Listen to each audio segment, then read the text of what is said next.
And my 21-year-old and my 23-year-old husband have a son who is 7 months old. Our house gets messy, not gonna lie. Yes, we have trash, like a pizza box on the counter or a takeout bag occasionally, and our counters get full with mail or whatever. But we always do our best to clean the place up and make sure it's safe for our son. A few days ago, I decided it was time to deep clean and baby-proof everything.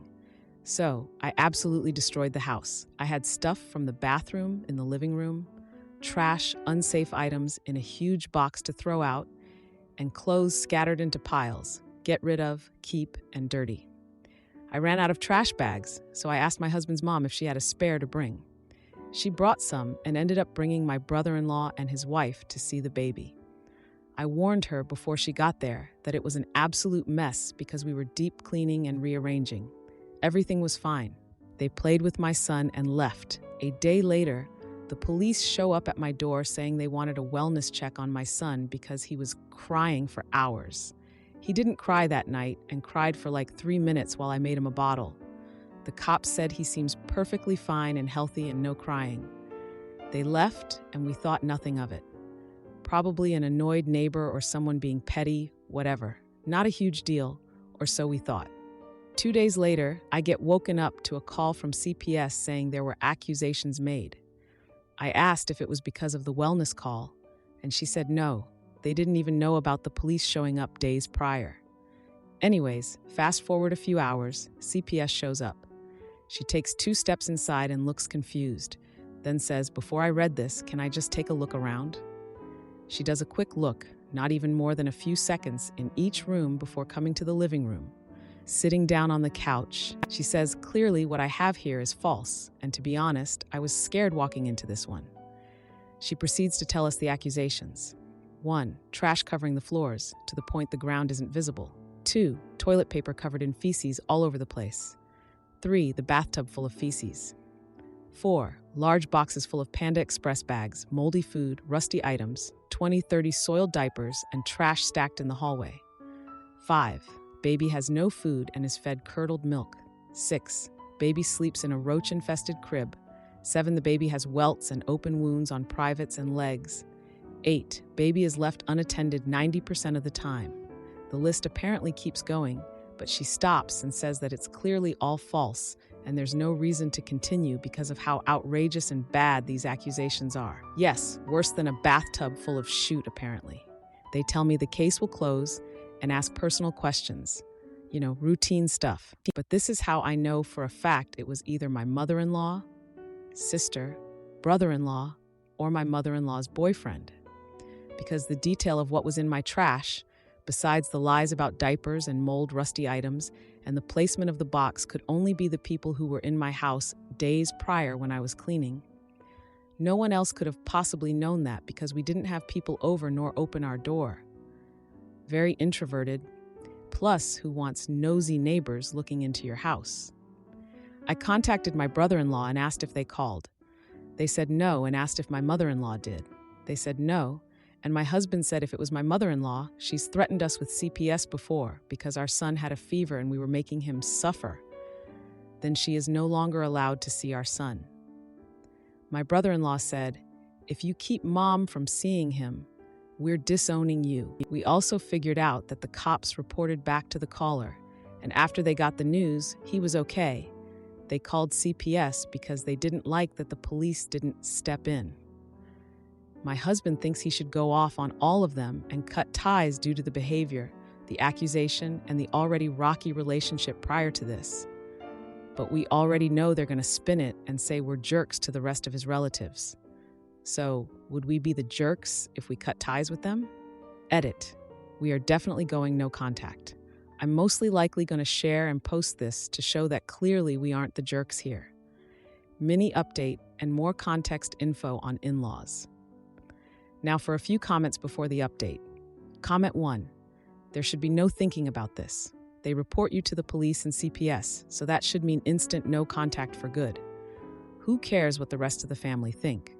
You could have lost your son because of their lies, and in my opinion, there is no forgiving that ever. The least of your worries should be what the rest of the family think. Your priority is your son, and the fact that if you keep these people in his life, you will end up losing him.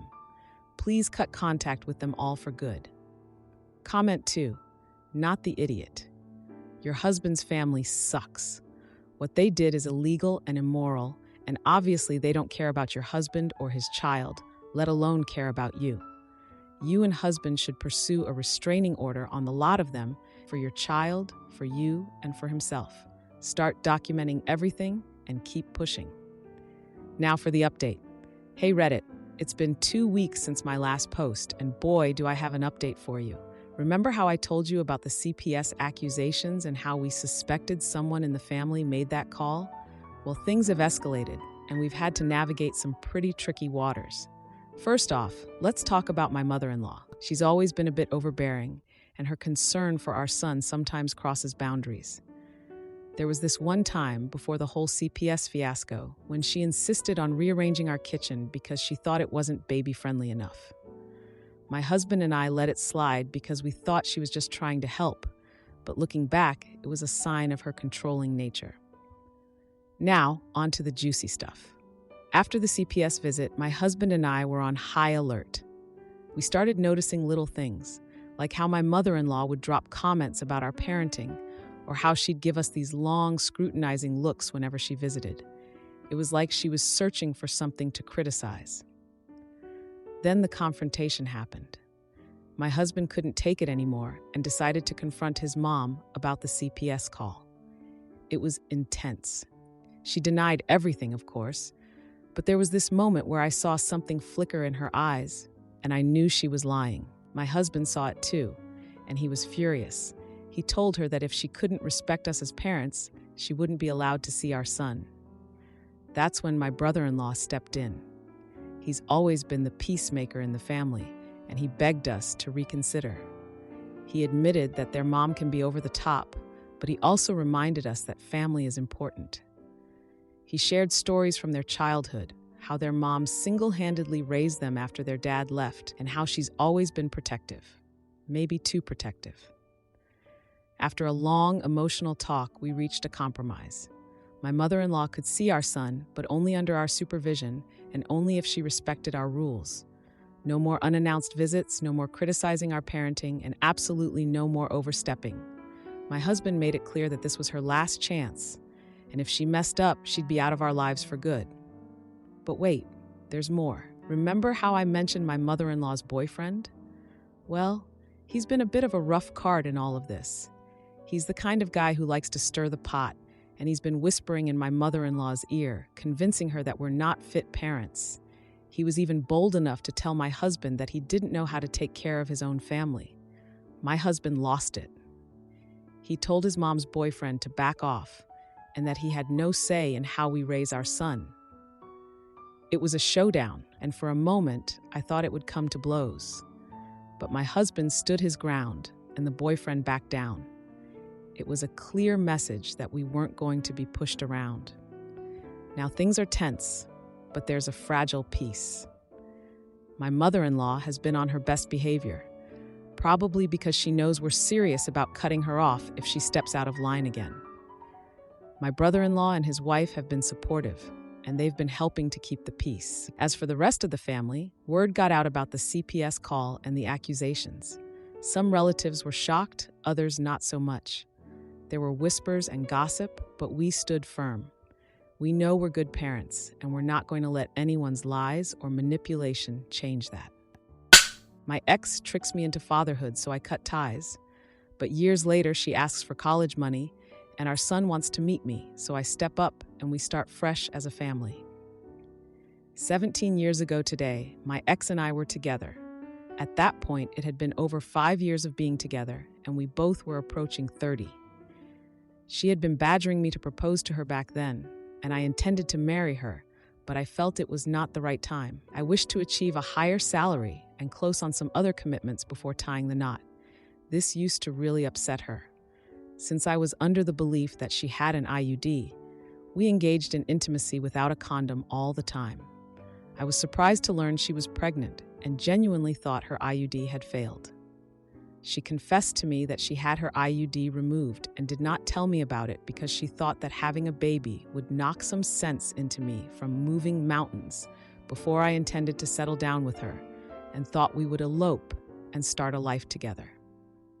Before any ignorant fools tell me why I did not wear a condom, I did for 2 years. And after that, she had an IUD, which she initiated the discussion for.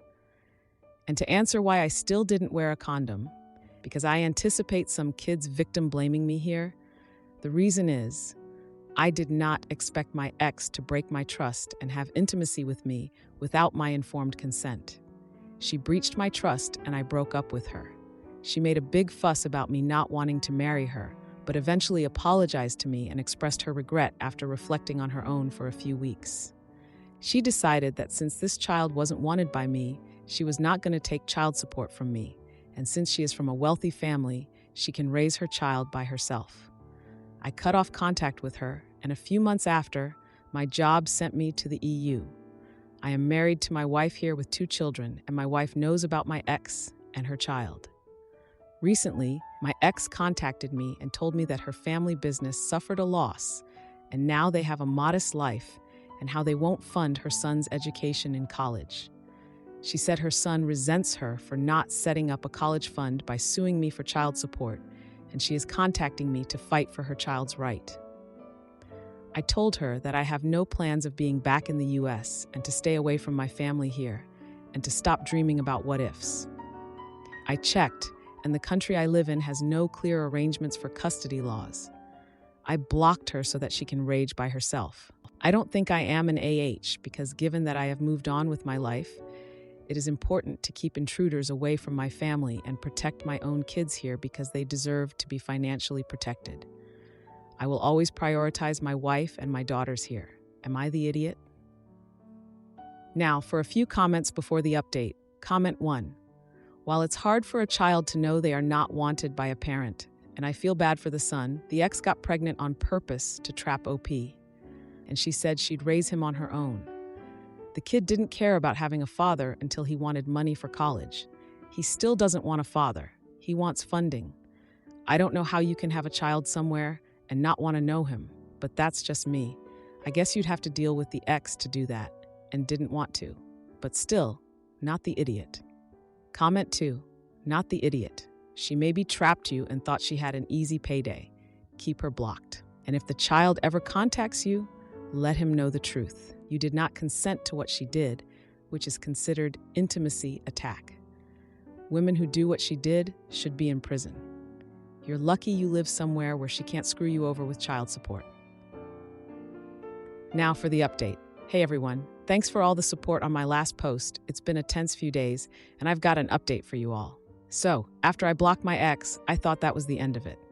But boy, was I wrong. 2 days ago, I got a call from my brother back in the States. Apparently, my ex had shown up at my parents' house, unannounced and in tears, begging them to talk some sense into me. She claimed that her son, my biological son, was suffering because of my refusal to help with his college fund. My parents, bless their hearts, have always been the peacemakers. They reminded me of the time when I was a teenager, and they bailed me out of a jam when I crashed the family car. They've always believed in second chances and helping out family, even if that family isn't by choice. They didn't pressure me, but they did ask me to at least hear her out. I agreed to a phone call, which was probably the most intense conversation I've had in years. My ex was desperate, saying that her son, let's call him Jake, had been accepted into a prestigious program but couldn't afford it. She admitted that she had been wrong all those years ago, trying to trap me into a marriage and a family I wasn't ready for. She said she had been young and foolish, thinking that a baby would fix everything. I listened, feeling a mix of anger and pity. I remembered how she used to light up a room with her smile, how we'd spend hours talking about our future. But that was before she decided to make choices for both of us without my consent. Then came the bombshell. Jake had been doing some digging. He found out that I was his dad and wanted to meet me, not for money, but to connect with the father he never knew. My ex had kept my identity a secret from him, spinning a tale of a father who had passed away before he was born. Jake had found some old letters I'd written to her, letters I didn't even remember sending, where I talked about our dreams and plans. I was floored. I never knew those letters existed. I had written them during the early days of our relationship, full of hope and love. It was a side of me that my wife and daughters had never seen, a piece of my past that I thought was long buried. The next day, my ex sent me a picture of Jake. He had my eyes, my smile. It was like looking into a mirror of my past. My wife, who has been my rock through all of this, held my hand as we looked at the photo. She knew about my history with my ex, but seeing Jake's face made it all real for her too.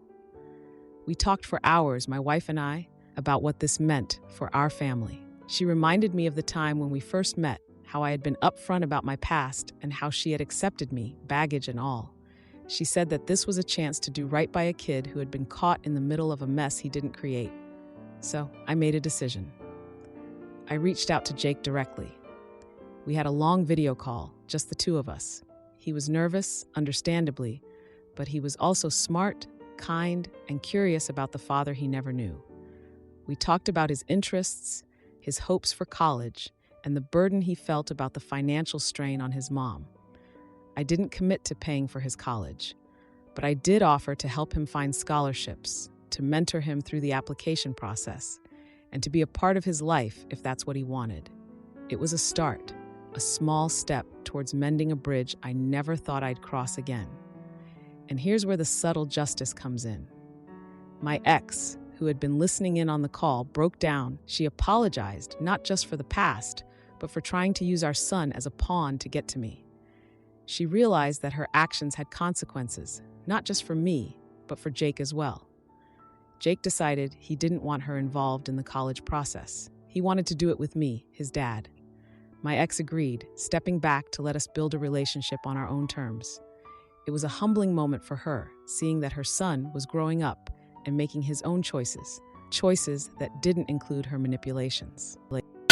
Wife threatens divorce every fight but begs me back when I say yes. So I file the papers and she accuses me of cheating only to find out she's the one who's been unfaithful. My wife and I got married 3 years ago. My wife is very sensitive, and it was very difficult for me to handle initially. And she reacts explosively when she gets upset. I have tried talking to her about these reactions, but she always tries to justify her reactions as a reply to whatever I have done. I started to be careful around her just to avoid conflicts. However, it is difficult to avoid them altogether. My wife has a tendency to always escalate things towards a divorce, and this has been a cycle every 2 to 3 months in our marriage. And she always starts to show love and affection when things are about to be broken forever. I have been very open about this with her, that she should not escalate anything to divorce if she doesn't want a divorce. There are a million other ways to fight for what you want. We recently got separated and started living alone separately. 4 weeks into the separation, I traveled over a weekend to help my younger brother.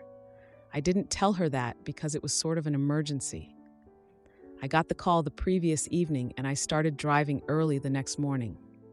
My wife doesn't like my family and got angry knowing this in the afternoon. She gave me an ultimatum to return home immediately or she would end the marriage. I told her that this is a very toxic ultimatum and my brother really needed my help then. Since I didn't return home immediately, she went ahead and applied for a divorce. I haven't received anything from the court yet, but now my wife has started indicating that she wants to get back into the marriage. I wouldn't put everything that is wrong in our marriage on her. I know I have frustrated her in several incidents, and her explosive reactions didn't help me either. It led to more resentment on my side. I told my wife that it doesn't feel right for me to get back into this marriage again. I have told my wife that I am certainly not interested when she is not ready to commit to the marriage. She came up with an idea of continuing to live separately for some time and start fresh, without carrying anything from the past. I am not sure if she would be able to forget everything from the past and move on either. Now she has put the ball in my court to respond. I am very confused if I should believe my gut feeling and get out of this marriage or if I should give her another chance. Update. Thanks a lot, everyone. I have told my wife clearly that I am not ready to revive this relationship and I have decided to move ahead with the divorce. Update 2. Thanks again, everyone, for so many comments. One thing I have heard from all of you unilaterally is to leave this marriage. I see that my wife's application was not canceled because of some application fee payment issue. I think I will start a new divorce application myself. Now for a few comments before the update. Comment 1. Oh hell no. She broke one of the cardinal rules of marriage. You do not drop the D word unless you're prepared to follow through. That word has no place in arguments or any conversation unless it's a solid and real plan of the person who uses it. Absolutely not. She is toxic and will continue to yank your leash every time you mess up in her eyes. You deserve so much better. I wish you peace and joy in your life. Please seek it without her, not the idiot. Comment 2. Not the idiot. Your wife has some very serious psychological problems to work out. Her attachment issues are super wonky, and you shouldn't have to be toyed with psychologically anymore. You deserve a stable attachment. I strongly suggest that you go no contact with your soon-to-be ex as soon as is possible. Now for the update. Hey everyone, thanks for all the comments and advice on my last post. It's been a chaotic month, and a lot has happened since I decided to move forward with the divorce. So after I told my wife I wasn't interested in getting back together, she seemed to accept my decision. But then, things took a turn. She started showing up at my new place unannounced, bringing over meals and trying to talk. It was clear she wasn't ready to let go. I had to be firm and remind her of my decision, which led to more explosive arguments. During one of her unexpected visits, she found a picture of me and a coworker at a team building event. She lost it, accusing me of having an affair, which was not true. The confrontation got heated, and she ended up throwing the picture frame, which shattered against the wall. It was a mess, both literally and figuratively. In the midst of all this, I received a letter from the court. It was about the divorce application she had filed. Turns out, she never paid the application fee, so it was never processed. I was frustrated but also relieved because it gave me the control to start the process myself. I filed for divorce, and this time I made sure everything was in order. I didn't want any more surprises. My lawyer advised me to keep a record of all our interactions, especially given her unpredictable behavior. Then, one day, I got a call from her sister. She never really liked me, so I was surprised she reached out. She told me she was worried about my wife, that she had been acting erratically and might need professional help. I felt a pang of guilt, wondering if I had contributed to her state. But then, the sister dropped a bombshell. She confessed that my wife had been seeing someone else for months before our separation. I was stunned. All this time, she had been projecting her guilt onto me, accusing me of infidelity when she was the one being unfaithful. I confronted my wife about it, and after initially denying, she broke down and admitted it was true. She said it was a mistake and that she ended it when we separated. But the damage was done. It was a jaw-dropping moment, realizing the extent of her deceit. The next few weeks were a blur of legal meetings and paperwork. My wife tried to win me back, promising she had changed, but I couldn't trust her anymore. The divorce proceedings were moving forward, and I was determined to see them through. One day, I came home to find a letter from her in my mailbox. She wrote about her regrets, her mistakes, and how she realized she needed to work on herself. She said she would respect my decision and that she wouldn't bother me again. I felt a mix of emotions reading that letter. There was sadness, relief, and a sense of closure. I didn't respond, but I kept the letter. It was a reminder of everything that had happened and how far I had come. The final court date was set, and I was ready to put this chapter of my life behind me. On the day of the hearing, my wife didn't show up. Her lawyer did, and the divorce was granted without any drama. It was a quiet end to a tumultuous period in my life. After the hearing, I went to a small cafe where we used to go together. I sat there, sipping my coffee, thinking about everything. It was over. I was officially divorced. There was a sense of peace, knowing I had made the right decision. As I left the cafe, I bumped into an old friend who had been through a similar situation. We talked, and he mentioned how life had improved for him since his divorce. It gave me hope for the future. If you like this video, you'll probably like these too. Also, while you're here, please consider subscribing. It's your support that keeps this channel alive and allows me to make better and longer videos. Have a great day.